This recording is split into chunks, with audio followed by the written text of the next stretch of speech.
Bonjour à tous, aujourd'hui dans Décode Source, le lait de cloporte et les cheveux qui protègent du soleil.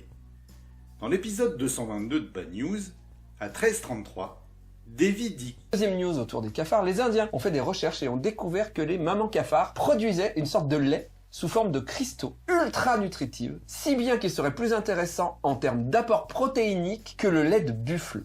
Bad News est une émission qui dit ne pas vérifier ses sources, alors du coup, ici, comme il parle d'une étude scientifique, eh bien nous, on va aller les chercher les sources. On va donc sur Google et on va essayer les mots-clés issus de la news, chercheurs indiens, lait de cafard, et on va voir si d'autres médias en ont parlé. La première réponse vient du site d'un journal régional, l'Alsace. Alors, c'est de l'info très légère, car on n'a pas un nom d'espèce, pas un nom de chercheur. On a juste droit à les chercheurs, le biochimiste de l'étude. Chaud pour retrouver le papier. Tiens, on a un lien ici, peut-être qu'on aura plus d'infos. Je clique, et on tombe sur le journal Le Progrès, qui au vu de la tête du L, fait partie de la même maison d'édition que l'Alsace. Et Le Progrès offre un papier à peine plus précis. Ok, c'est juste du forcing pour avoir un clic sur un autre article d'un journal de la même maison. Pas très déontologique, je trouve. Je reviens sur notre recherche Google. On a un lien vers le magazine Le Point, qui sera peut-être un peu plus sérieux. Et oui, bon, comme d'habitude, on n'a pas le droit à la référence du papier, mais ici, on a droit au nom de l'espèce, on a même droit à 2 noms de chercheurs qui ont travaillé dans l'étude indienne. Donc, c'est parti pour une nouvelle recherche. Je mets le nom de l'espèce Diploptera punctata et celui des 2 chercheurs dont je ne veux pas écorcher le nom en les lisant. Le premier lien a l'air d'être bon au vu de l'auteur et du titre. On clique, on retrouve les 2 auteurs. En plus, il est gratuit et disponible, donc on peut lire et vérifier que Davy ne dit pas des bêtises. On reste sur YouTube et on va sur la chaîne Le Blob, l'Extra Média, qui propose régulièrement des petites vidéos qui résument un article scientifique. Ici, il parle d'un article sur le fait que les cheveux bouclés pourraient être un avantage évolutif qui permettrait une meilleure thermorégulation et une meilleure thermoprotection. Alors ici, pas de souci de source, puisqu'à la fin de chacune de leurs vidéos, il y a la référence complète de l'article dont ils parlent. Donc, ça c'est bon. Par contre, il n'y a pas vraiment d'indication sur le type de journal dans lequel l'article est publié. Est-ce un journal sérieux, bien référencé?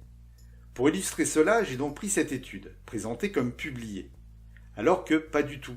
Cet article a été déposé dans BioArchive, qui n'est pas un journal classique, mais une archive de dépôt de préprint. Alors pour comprendre ce que c'est un préprint, revenons sur les étapes de publication d'un papier scientifique. Généralement, quand vous voulez publier un article, vous le soumettez à un journal, à comité de lecture. C'est-à-dire qu'une fois reçu, l'éditeur du journal va envoyer votre article à des reviewers, des scientifiques du même domaine que vous, qui vont relire votre papier. Généralement, il y en a 2, parfois 3. Ces derniers vont donc analyser et critiquer votre travail et indiquer à l'éditeur s'il peut accepter ou non cet article.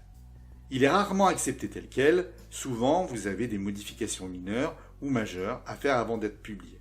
Donc, les articles publiés dans ces journaux ont été validés. Cela n'empêche parfois pas les erreurs et les fraudes, mais la plupart du temps, ce système est plutôt efficace.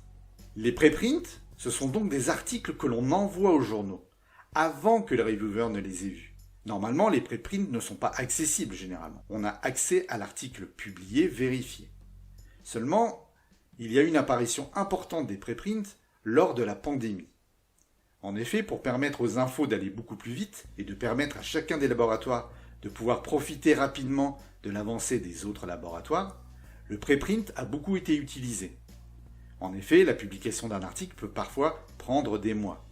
Et donc en période de pandémie, ce délai était trop long. Donc on a utilisé beaucoup les préprints. Seulement, ici, le papier n'a rien d'urgent. Ces connaissances ne vont pas faire un bond de géant à telle ou telle matière. Il est totalement inutile d'aller chercher des préprints de ce genre d'études. Et surtout, très imprudent, car personne n'a vérifié l'étude pour l'instant. Alors on ne peut pas empêcher le blob de faire une vidéo, ça pose pas de problème, mais au moins un petit avertissement sur le côté non vérifié de l'étude serait une bonne chose. Et puis, il y a assez d'articles vérifiés à vulgariser, pas besoin d'aller chercher les non vérifiés. Pour terminer, le petit exercice habituel.